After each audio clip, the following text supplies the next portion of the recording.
شروع اللہ کا نام لے کر جو بڑا مہربان نہایت رحم والا ہے۔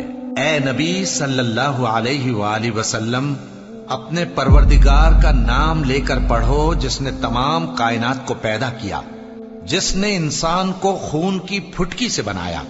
پڑھو اور تمہارا پروردگار بڑا کریم ہے، جس نے قلم کے ذریعے سے علم سکھایا اور انسان کو وہ باتیں سکھائیں جن کا اس کو علم نہ تھا، مگر انسان سرکش ہو جاتا ہے اس بنا پر کہ وہ اپنے آپ کو بے نیاز سمجھتا ہے۔ کچھ شک نہیں کہ سب کو تمہارے پروردگار ہی کی طرف لوٹ کر جانا ہے۔ کیا تم نے اس شخص کو دیکھا جو منع کرتا ہے، یعنی ایک بندے کو جب وہ نماز پڑھنے لگتا ہے؟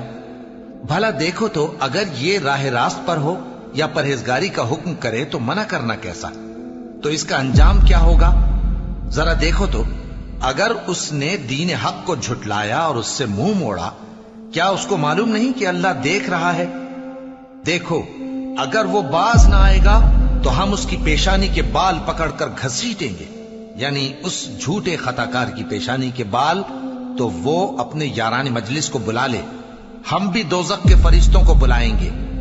دیکھو اس کا کہا نہ ماننا اور سجدہ کرنا اور اللہ کا قرب حاصل کرتے رہنا۔